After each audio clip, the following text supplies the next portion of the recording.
নমস্কার, স্নেহাস রেসিপিতে সবাইকে স্বাগত জানাই। আজ আমি আপনাদেরকে রান্না করে দেখাবো বাঁধাকপির ঘন্ট। চলুন দেখে নিই। তার জন্য ছোট ছোট করে বাঁধাকপি কেটে ভাপে বসিয়েছি।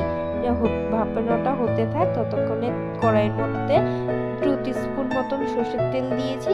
তেল দিয়ে চিনেবাদামগুলো ভেজে নিয়েছি। আর ততক্ষণে আমার বাঁধাকপিগুলো ভাপানো হয়ে গেছে। তারপর কড়াইয়ের মধ্যে 3 টিস্পুন মতন সরষের তেল দিয়েছি। তেলটা গরম হয়ে গেছে। গরম হওয়ার পর 2টো শুকনো লঙ্কা, 2টো তেজপাতা আর জিরে দিয়ে কিছু সেকেন্ড ভেজে নিয়েছি। তারপর আলুগুলো দিয়ে ভেজে নেব। আলুটা ভাজা ভাজা হতে থাক ততক্ষণে মশলার মিশ্রণটা বানিয়ে নিচ্ছি। এখানে আমি নিয়েছি 1/2 টিস্পুন হলুদ গুঁড়ো, 1/2 টিস্পুন জিরে গুঁড়ো, 1/2 টিস্পুন ধনে গুঁড়ো, লবণ স্বাদ অনুযায়ী, জল দিয়ে গুলে মশলার মিশ্রণটা দিয়ে দিয়েছি। আর সাথে মটরশুঁটিগুলোও দিয়েছি আর কুড়িয়ে রাখা আদাও দিয়েছি। দিয়ে এখন মিশিয়ে দেব।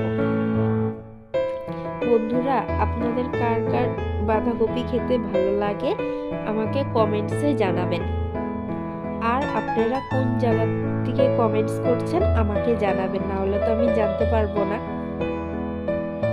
আমার আলু মিশানো হয়ে গেছে। এখন 2টো টমেটো দিয়েছি আর ভেজে রাখা চিনেবাদামগুলো দিয়ে মিশিয়ে নিচ্ছি।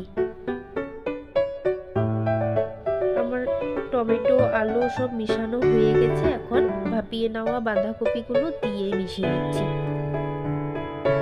আপনারা যারা যারা সাবস্ক্রাইব করেননি অবশ্যই করে নেবেন। আমার নিত্য নতুন ভিডিওগুলো সবার আগে আপনারা পাবেন।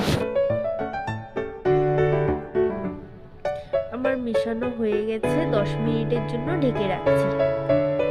10 মিনিট হয়ে গেছে। ঢাকনাটা খুলে নিয়েছি।